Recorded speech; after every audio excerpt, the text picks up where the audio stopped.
It was just another day in Rome when a team of workers were fixing up a damaged sewage system. It was a routine job, but when you're working in a city with as much history as Rome, there's always a chance that you'll come across something remarkable. And that's exactly what happened here after something unusual caught one of the workers' attention. This sewer was hiding something truly fascinating, but it wasn't your regular historical discovery. Ancient Hercules statue uncovered in Roman sewer has archaeologists unraveling its strange history. Maybe this chance discovery shouldn't have been too surprising, given the location of this sewer. It was found on a stretch of the Appian Way, a famous road that now lies beneath an area of modern Rome called Scott Park. Much like the rest of the city, it's a historic place with a big story to tell of its past. But even so, this particular find would leave people scratching their heads. The workers were called out to this historic spot in order to fix a sewer, not to go hunting for treasure where an old pipe had deteriorated quite badly, so something needed to be done about it. On January 25, 2023, several months into their work, the team spotted something out of the ordinary poking out of the soil about 10 meters down. And it definitely wasn't part of a sewer. It was lucky that the project's archaeologist had his wits about him, or else the discovery could easily have been lost. The find was made while a bulldozer was doing its thing, clearing earth and old tubing. Fortunately, before any real damage could be done, someone suddenly called for a pause in the works. They had noticed what appeared to be a face lying in the ground. Work immediately ground to a halt. At first, the team might have thought they had uncovered a body, given its shape and size. What it actually was, though, was a life-sized statue. And notably, the statue was wearing a headdress made from lion skin. The symbolism of this would be clear to anyone with knowledge of ancient now, given that the team was working in Rome, it perhaps should have been expected that something like this would happen. The city has a rich history, and many artifacts have been discovered underground over the decades. But this particular discovery did seemingly come out of nowhere, as there had been no sign of anything interesting on the site in the weeks beforehand. Even experts who were fully aware of the site's historic significance were taken aback by the discovery.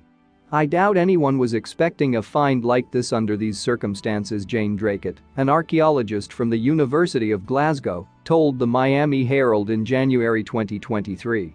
"A nice surprise amongst the sewage." The archaeologist actually responsible for analyzing the statue after it was uncovered was Federica Acierno, who performed her duties in a makeshift base set up on site. When Acierno and her team cleaned the statue, they noted that its bottom section appeared to be missing. The statue's feet had seemingly broken off, but they then managed to excavate those separately. Experts managed to ascertain that the statue dates back to the Roman imperial period, around 27 BCE to 476 CE. However, it became clear that this artifact had not been sitting here the whole time. Instead, rather bizarrely, historians believe that the statue was thrown into the sewer system sometime around its construction about 100 years ago. But who would have done that and why? This fact still remains a mystery, and it created some further problems for the experts. The fact that the statue came from somewhere else has complicated things for the archaeologists.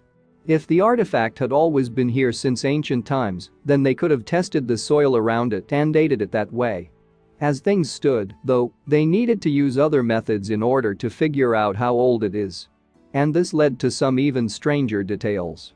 The experts began studying the specific characteristics of the statue and comparing them with similar artifacts to give them an idea of when it was made. But that's when they ran into some more strange developments. At first glance, the statue looked like Hercules, with his trademark club and lion's skin cloak over the head.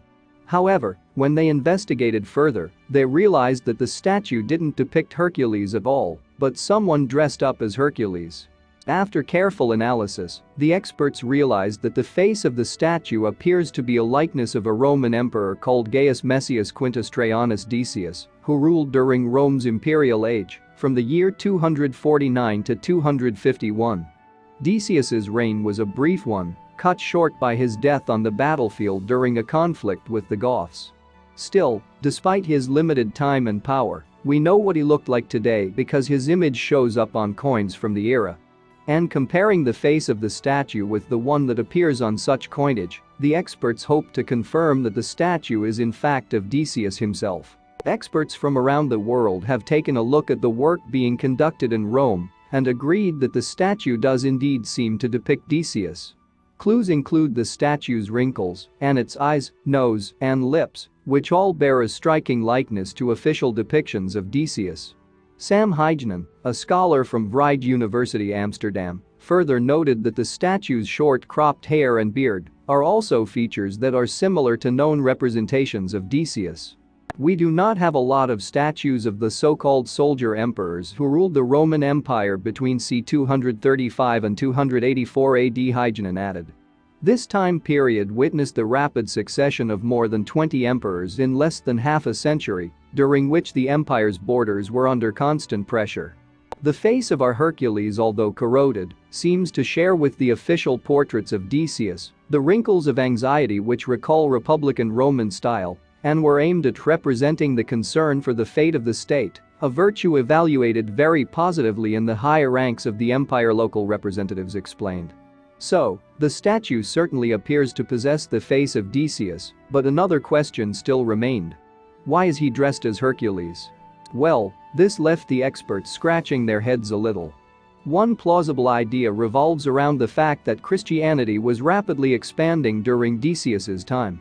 The emperor himself, though, worshipped Greco-Roman deities, so it would make sense that he might want to associate himself with Hercules.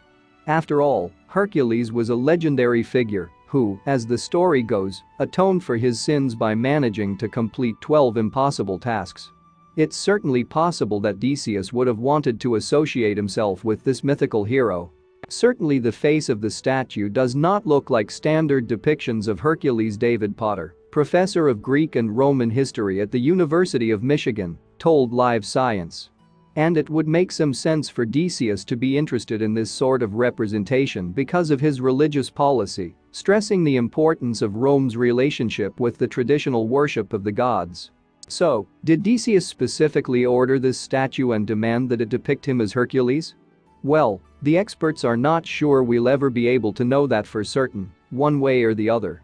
Professor of Classics at the University of North Carolina James Rives explained, it's probably impossible to determine whether the emperor himself was behind it or whether someone else commissioned the statue.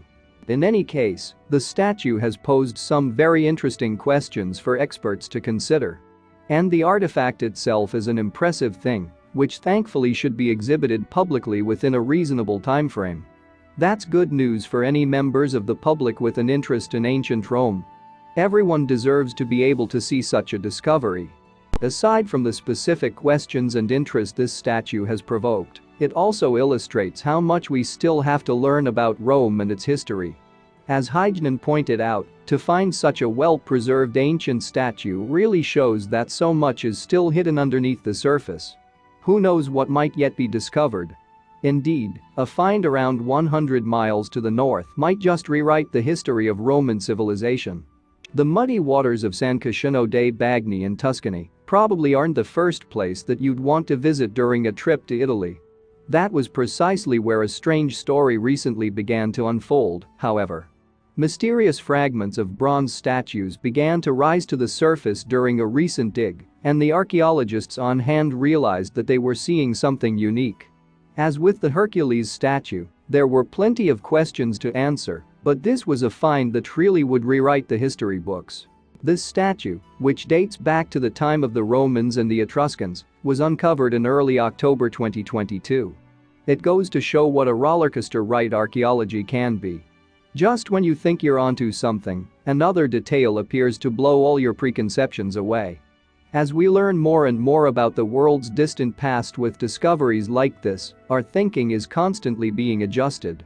The team investigating the region is led by Professor Jacopo Tabali, an expert on the ancient Etruscans and their history from the University for Foreigners in Siena.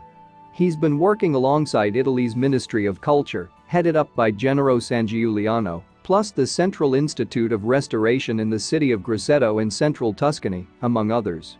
The project has been underway here since 2019. San Cascino dei Bagni is a hilltop commune in Siena province, Siena being its capital city. It's a tourist destination for sure, known for having beautiful views, though many who visit may not be aware of the area's archaeological significance. The place made its name centuries ago through a natural feature which attracted great interest from the mightiest civilizations. What was this feature? There's something in the water, you see. Specifically, the hot kind. Famous for its heated spring water, San Casciano dei Bagni became the perfect spot to install thermal baths. They're thought to have been there since the 6th century BC, with visitors taking advantage of the relaxing resource. The commune has these spas of San Casciano dei Bagni have drawn archaeologists to delve beneath the surface and see what the passage of time has hidden. The 2022 discovery has called to mind an awe-inspiring excavation from 1972, when statues of the Rias warriors, also made of bronze, were found in Calabria. Yet this time things are a bit more exciting, for reasons we'll go into as our story progresses. Experts knew they were onto something when fragments of bronze appeared from the ancient quagmire. These preserved fragments included body parts, albeit body parts from statues as described by Smithsonian Magazine. By the time the exploration was over, the team had an extraordinary 24 complete statues. Those, together with 5,000 coins and other long obscured artifacts, present an eye-opening snapshot of the times. The statues reportedly represent gods such as Apollo, an all-encompassing deity of ancient Greece, as well as Hygeia, who embodies good health. She was also a daughter of the medicine god known as Asclepius. These spiritual figures would have been worshipped back in the 2nd century BC and the 1st century AD. Now, what Prof. Jacopo Tabali found in the Icky Slop has actually proven to be extremely fascinating. You might even think that hygiene queen Hygeia herself played a hand in proceedings. We'll go into the significance of the team's finds and what hygiene has to do with it in just a little bit. For now, it's probably best to provide some historical background to the situation. That, after all, will be key to wrapping our heads around what the archaeologists have stumbled upon. As we mentioned, the statues come from a time of Etruscans and Romans. It was, in fact, a time of upheaval. We think of ancient Rome as an all-conquering empire, which shaped many aspects of modern society we know today. But in order for them to take over the world, they had to replace someone first. In this case, that was the Etruscan civilization, which occupied the center of Italy between the 8th and 3rd centuries BC.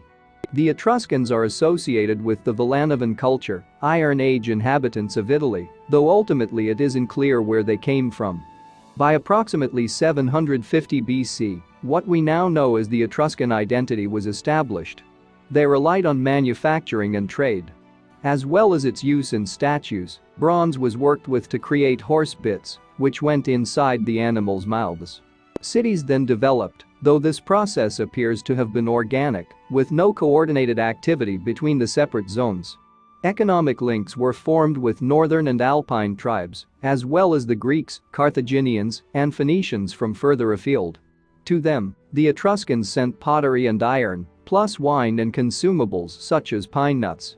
Business expanded and people prospered. Things looked up for the Etruscans. Yet, as with any success, there came challenges.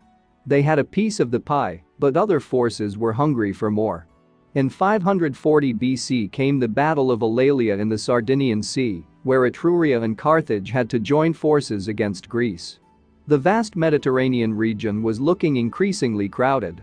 The biggest fishes in the water were the Circassians, who managed to do some damage to the Etruscan civilization from Sicily. In 474 BC and 384 BC the Etruscans were attacked both at sea and on the coast. The latter date saw ports targeted and taken down by servants of Dionysius I. These blows impacted on trade and, hence, prosperity. It got worse. There was a time when Rome wasn't considered much of a threat to Etruria. Unfortunately for those latter people, the tables were turning. Celtic tribes had invasion on their minds, but everyone was going to get a territorial headache from the emerging empire that would eventually give rise to Julius Caesar and Augustus, the first Roman emperor. The Roman-Etruscan wars are certainly known about, but records of the period don't give away much, and there's no definitive timeline. The Etruscan city of Veii, a mere 9 miles away from Rome, was repeatedly attacked from 483 BC onwards. This is believed to be the beginning of the epic struggle for domination, though it was by no means a slam dunk. Who started it? We don't know, but after a decade or so of taking lumps out of each other on a yearly basis, both cities decided to call it quits and announce a truce in the year 474. With a time frame of 40 years earmarked for this peace, it seemed things would settle down.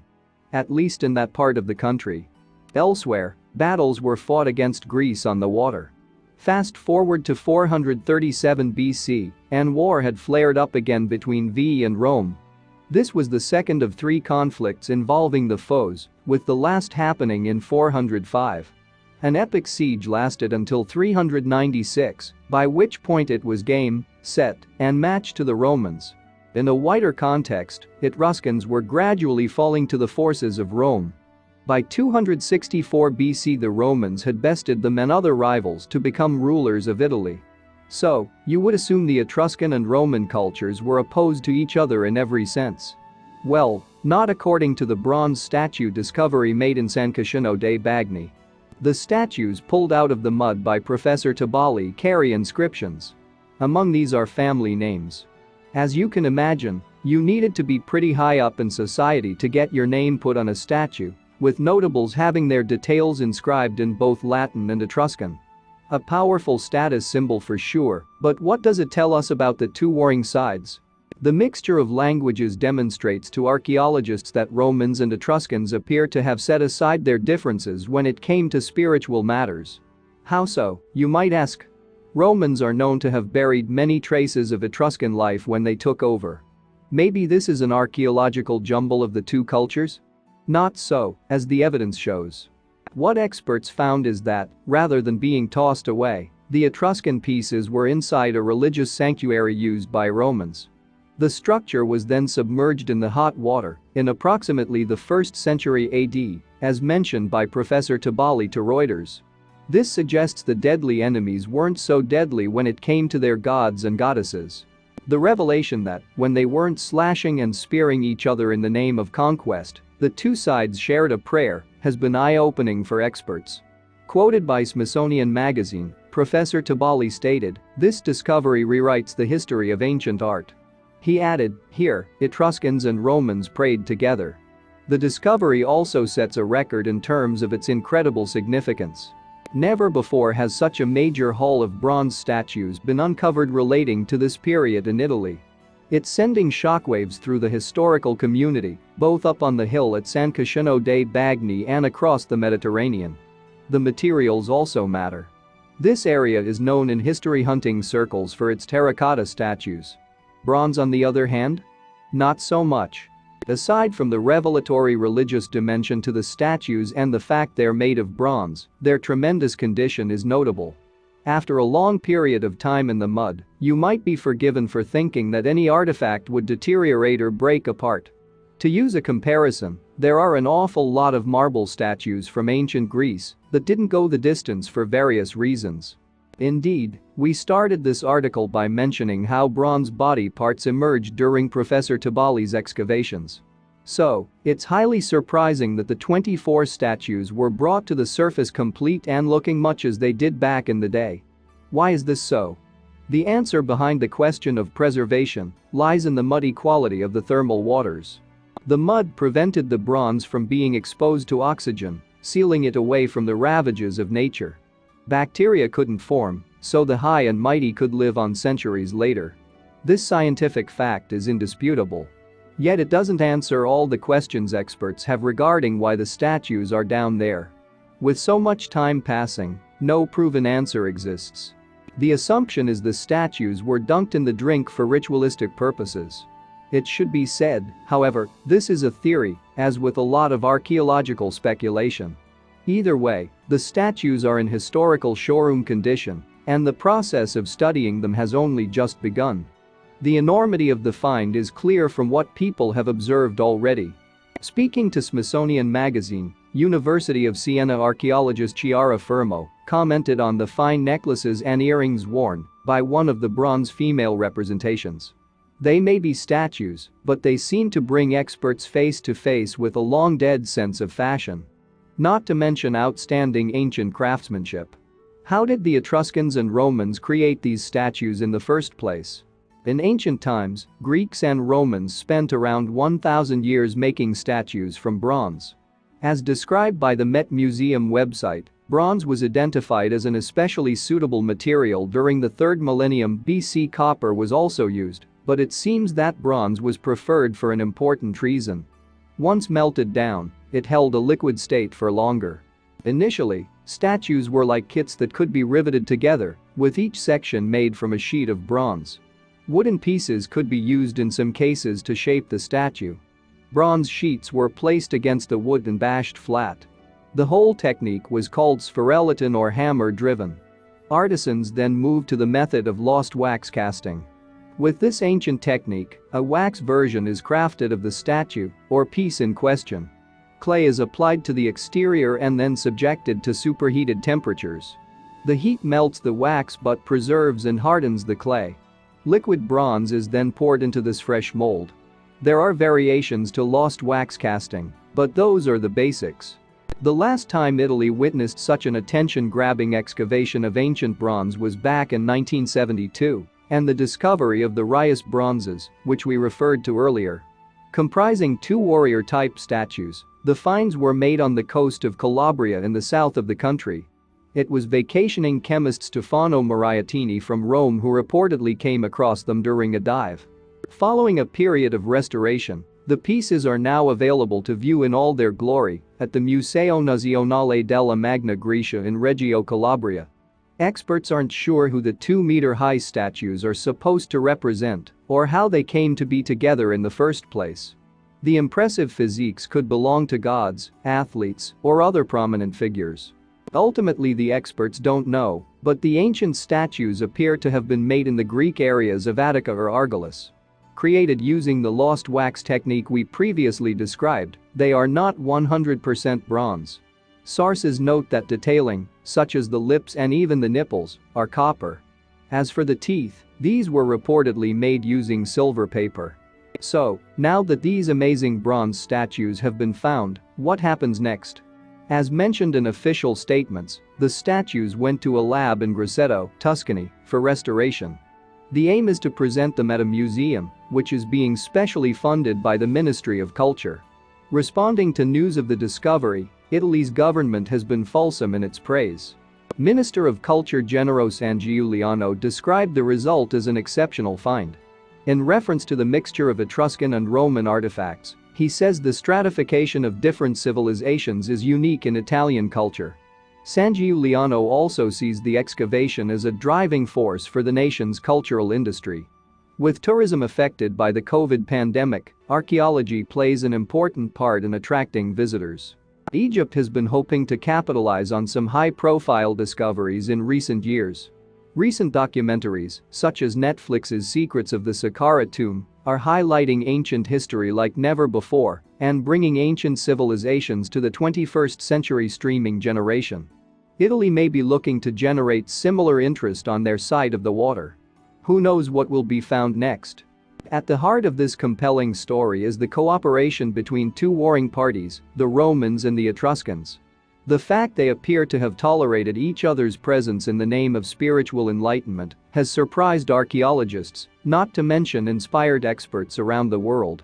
The statues may be made of bronze, but, for international interests, the discovery is pure gold. Thanks for watching, and don't forget to like and subscribe.